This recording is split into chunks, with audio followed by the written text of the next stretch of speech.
अस्सलाम वालेकुम dear students, my name is Mohammad Dawood. आज की वीडियो में हम डिस्कस करेंगे IR spectroscopy. IR spectroscopy it is a spectroscopic method, और जिस तरह हमने डिस्कस किया हुआ था कि spectroscopy is a technique which is use to identify different compounds on the basis of interaction with electromagnetic radiations. Electromagnetic radiations जब compounds के साथ इंटरेक्शन करते हैं और उसके नतीजे में हम कुछ रिजल्ट्स वो निकालते हैं ट्रांसमिटेंस और एब्जॉर्प्शन की बुनियाद पर, उस टेक्निक को हम बोलते हैं स्पेक्ट्रोस्कोपी। तो आईआर स्पेक्ट्रोस्कोपी ये भी एक स्पेक्ट्रोस्कोपिक मेथड है। चलिए स्टार्ट करते हैं आईआर स्पेक्ट्रोस्कोपी को। आईआर स्पेक्ट्रोस्कोपी इसलिए बोलते हैं क्योंकि इसमें जो इलेक्ट्रोमैग्नेटिक रेडिएशंस होते हैं वो in the range of IR होते हैं। ये जो रीजन है ये आईआर रीजन है। आईआर रीजन में जो इलेक्ट्रोमैग्नेटिक रेडिएशंस होते हैं उनकी जो वेव नंबर होती है वो 5000 to 667 पर सेंटीमीटर, इतनी इसकी वेव नंबर होती है। या अगर हम माइक्रोन की बात करें, बेसिकली ये दो यूनिट्स वो आईआर स्पेक्ट्रोस्कोपी में पर सेंटीमीटर वेव नंबर के लिए और माइक्रॉन्स वो वेवलेंथ के लिए यूज़ होती है। तो 2 to 15 माइक्रॉन वो जो इलेक्ट्रोमैग्नेटिक रेडिएशन होती है जिसकी वेवलेंथ इतनी होती है वो यूज़ होती है। इस तरफ नियर आईआर रीजन है और ये फार आईआर रीजन है। तो इलेक्ट्रोमैग्नेटिक रेडिएशंस जो यूज़ होते हैं इस स्पेक्ट्रोस्कोपी में आइडेंटिफिकेशन ऑफ कंपाउंड्स के लिए वो इंफ्रारेड रीजन में होते हैं। इस वजह से इसको आईआर स्पेक्ट्रोस्कोपी वो बोलते हैं। आईआर स्पेक्ट्रोस्कोपी को हम मुख्तलिफ पर्पसेस के लिए यूज़ कर सकते हैं। फॉर एग्जांपल, सबसे जो इम्पोर्टेंट एप्लीकेशन है आईआर स्पेक्ट्रोस्कोपी का वो है आइडेंटिफिकेशन ऑफ कंपाउंड्स। मुख्तलिफ कंपाउंड्स की आइडेंटिफिकेशन हम करते हैं, अननोन कंपाउंड्स को आइडेंटिफाई करते हैं। और most importantly IR spectroscopy functional group को मालूम करने के लिए, डिफरेंट फंक्शनल ग्रुप को मालूम करने के लिए यूज़ होती है। आगे हम पढ़ेंगे कि किस तरह। इसके अलावा detection of impurities, for example cyclohexane में अगर साइक्लोहेक्सेनोल वो मौजूद है, साइक्लोहेक्सेनोल में साइक्लोहेक्सेन अगर मौजूद है तो यहाँ पर साइक्लोहेक्सेनोल जो है उसका पीक जो कार्बोनिल पीक है वो अपेयर हो जाएगा और साइक्लो जो हेक्सेन है वो उसका पता चल जाएगा। समझ आ रही है आपको? आगे हम डिस्कस करेंगे कि किस तरह ये होता है। प्रोग्रेस ऑफ रिएक्शन हम वो मालूम कर सकते हैं। फॉर एग्जांपल ऑक्सीडेशन जो है 2 डिग्री अल्कोहल कीटोन में ऑक्सीडाइज होता है, तो वो प्रोग्रेस किस तरह हो रहा है, रिएक्शन कंप्लीट हुआ है या नहीं हुआ। तो अल्कोहल का जो OH का पीक है वो ख़त्म हो जाएगा और कीटोन का कार्बोनिल पीक जो है वो अपेयर हो जाएगा, तो हमें पता चल जाएगा। इस तरह जो ज्योमेट्रिक आइसोमर्स है, सिस और ट्रांस जो आइसोमर होते हैं उनके लिए डिफरेंट स्पेक्ट्रा जो है वो ऑब्टेन होता है आईआर स्पेक्ट्रोस्कोपी में, तो उसके आइडेंटिफिकेशन के लिए भी यूज़ होता है। या जो वाटर मौजूद होता है in the form of coordinated ligands या फिर जो लेटेस्ट वाटर मालिक्यूल्स है उनसे डिफ्रेंशिएट करने के लिए जो प्रेजेंस ऑफ वाटर है हम मालूम करते हैं, क्योंकि दोनों के लिए मुख्तलिफ स्पेक्ट्रा आती है। तो ये सारे एप्लीकेशंस है। इसमें अगर आपको कोई चीज़ समझ नहीं आ रही है तो यहाँ पर बेसिक प्रिंसिपल और ये चीज़ें वो पढ़ने के बाद आपको वो चीज़ें भी समझ आ जाएगी। तो ये बहुत सारे एप्लीकेशंस है आईआर स्पेक्ट्रोस्कोपी के, बहुत सारे मेथड्स के लिए हम इसको यूज़ कर सकते हैं।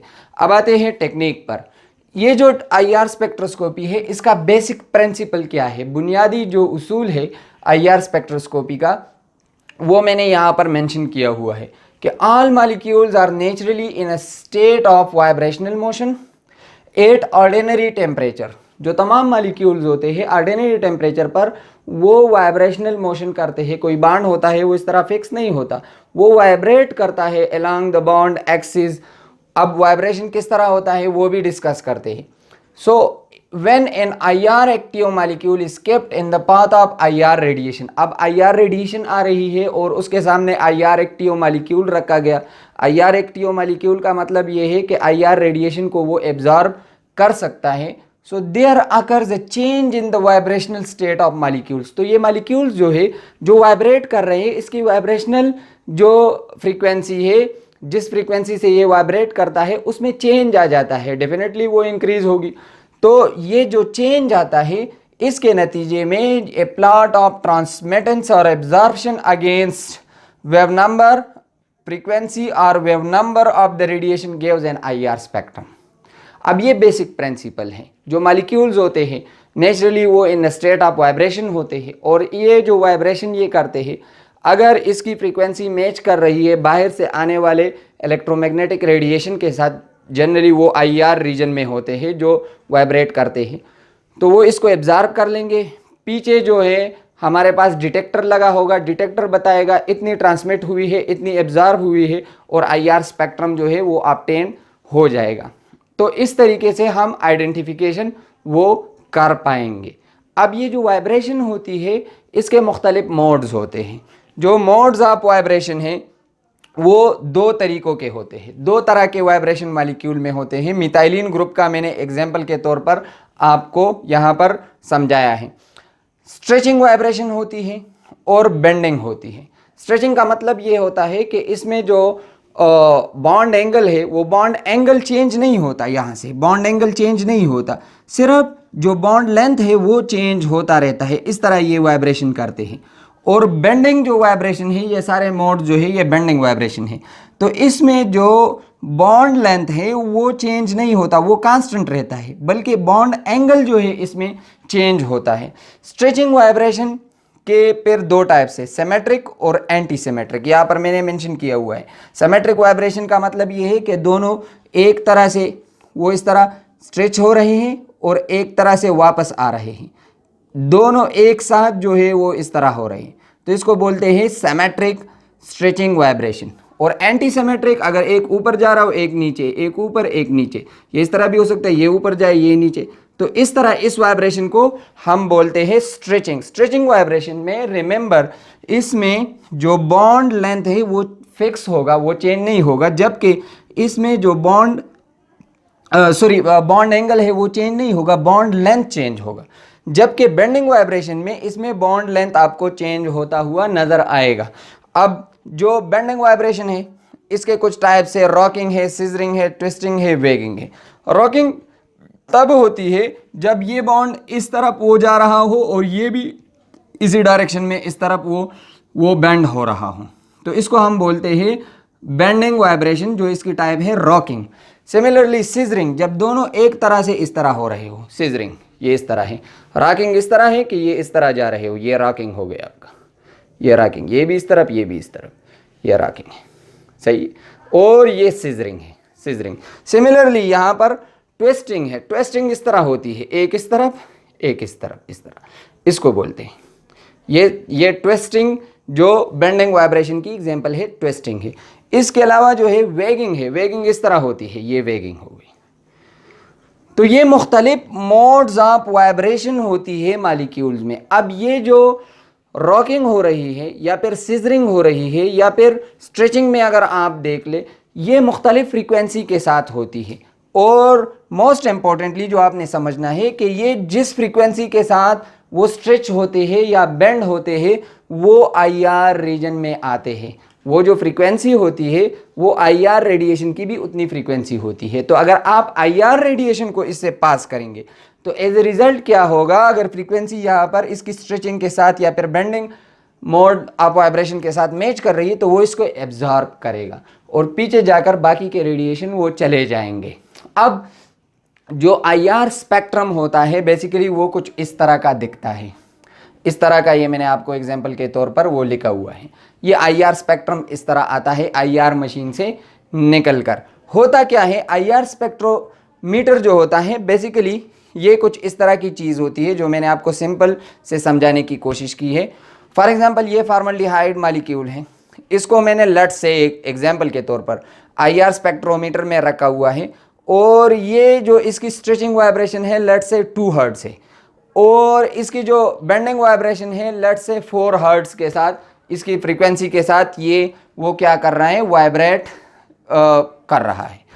अब यहाँ पर पीछे जो है डिटेक्टर लगा होता है और ये लाइट सोर्स है। अब लाइट सोर्स से मुख्तलिफ रेडिएशन आ रही है IR रीजन में। लेट्स से पहले जो है 1 हर्ट्ज वाली फ्रीक्वेंसी वाली रेडिएशन आएगी, तो 1 हर्ट्ज वाली यहाँ पर तो 2 और 4 हैं, तो वो पीछे के पीछे जाकर सारी की सारी डिटेक्ट हो जाएगी और हमें 1 हर्ट्ज पर आ जाएगी 100% ट्रांसमिटेंस। ये ट्रांसमिटेंस को Y एक्सिस पर और जो फ्रीक्वेंसी या वेव नंबर होती है उसको एक्स एक्सिस पर लेते हैं, लेट से ये मैंने फ्रीक्वेंसी को यहाँ पर लिया हुआ है कि 1 हर्ट्ज पर जो ट्रांसमिटेंस हो गई वो 100% ट्रांसमिटेंस है, क्योंकि इसके साथ कोई मैच नहीं कर रहा। लेट से 2 वाली यहाँ से आ रही है, तो 2 चूंकि यहाँ पर मैच कर रही है तो 2 में एब्जॉर्ब हो जाएगी, तो हमारे पास ट्रांसमिटेंस बहुत कम है, एब्जॉर्ब हो गई तो यहाँ पर वो एक डॉट आ जाएगा। सिमिलरली 3 के केस में भी 3 वाले चूंकि रेडिएशन हम यहाँ से पास करेंगे तो वो भी यहाँ से वो सारे के सारे पास हो जाएंगे, और 3 पर भी हमारे पास जो ट्रांसमिटेंस है वो 100% आ जाएगी, क्योंकि कोई रेडिएशन एब्जॉर्ब नहीं हुई। सिमिलरली अगर 4 वाली है तो 4 चूंकि यहाँ पर ये वाइब्रेट कर रहा है इस तरह, तो 4 वाली रेडिएशन जो है ये यहाँ पर कुछ इसने एब्जॉर्ब की है। तो इस तरह अगर इन डॉट्स को मैं मिला लूँ, लेट से इस तरह मैं इसको मिला लेता हूँ, तो ये मेरे पास आ गया IR स्पेक्ट्रम। अब ये जो IR स्पेक्ट्रम है ये इसी तरीके से आता है कि मॉलिक्यूल ने कौन कौन सी जो वेवलेंथ वाली, वेव नंबर वाली, वेवलेंथ वाली, आमतौर पर वेव नंबर जो है वो प्लॉट करते हैं एक्स एक्सिस पर, और एब्जॉर्बेंस परसेंट ट्रांसमिटेंस को वाई एक्सिस पर वो, या एब्जॉर्बेंस को वाई एक्सिस पर वो लेते हैं। तो कितनी एब्जॉर्ब हो चुकी है, तो इस तरह ये स्पेक्ट्रम आ जाता है। अब ये जो स्पेक्ट्रम होता है इसको अगर आप देख ले, इसमें बेसिकली 2 रीजन्स होते हैं।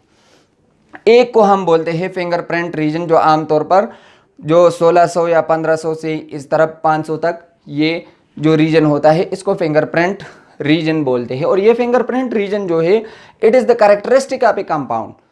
2 मुख्तलिफ कंपाउंड्स जो होंगे वो इस रीजन में मुख्तलिफ स्पेक्ट्रम देंगे। जिस तरह 2 लोगों के फिंगरप्रिंट वो मुख्तलिफ होते हैं, इस तरह हर कंपाउंड का फिंगरप्रिंट रीजन में मुख्तलिफ स्पेक्ट्रम आएगा। ये जो रीजन है 1500-1600 से ऑनवर्ड, यहाँ पर 35 या 4000 राउंड अबाउट यहाँ तक, ये जो रीजन है इस रीजन को हम बोलते हैं functional group region. Functional group region में जो डिफरेंट फंक्शनल ग्रुप होते हैं, चूंकि वो मुख्तलिफ फ्रीक्वेंसी के साथ वो स्ट्रेच होते हैं और बेंड होते हैं, तो उसके लिए मुख्तलिफ जो पीक से या बैंड से वो आएंगे, मुख्तलिफ एब्जॉर्प्शन होगी, मुख्तलिफ ट्रांसमिटेंस होगी। तो ये जो रीजन है इसमें आपके पास मुख्तलिफ फंक्शनल ग्रुप आएंगे। कार्बोनिल के लिए अलहदा आएगा, अल्कोहल के लिए OH के लिए अलहदा आएगा, डबल बॉन्ड इन चीज़ों के लिए अलहदा आएगा। तो ये 2 रीजन्स बेसिकली होते हैं। अब IR स्पेक्ट्रम को हम इंटरप्रेट किस तरह करेंगे, इंशाल्लाह इसको हम नेक्स्ट वीडियो में आगे इन डिटेल वो डिस्कस करेंगे कि इसकी इंटरप्रिटेशन क्या होगी, किस तरह होगी। लेकिन आपने यहाँ तक ये समझना है कि बेसिक प्रिंसिपल इसका क्या है। इसकी डिवीज़न जो है IR स्पेक्ट्रम की वो फिंगरप्रिंट और फंक्शनल ग्रुप रीजन में होती है, और हर बैंड जो होती है यहाँ पर, ये जो बैंड्स आपको देख रहे हैं इसको हम बोलते हैं बैंड्स, एब्जॉर्प्शन बैंड्स या फिर पीक्स हम इसको बोलते हैं। इंशाल्लाह नेक्स्ट वीडियो में IR स्पेक्ट्रोस्कोपी को आगे लेकर चलेंगे। आई होप ये जो बेसिक चीज़ें हैं ये आपको समझ आ चुकी होंगी। Stay tuned, thank you very much.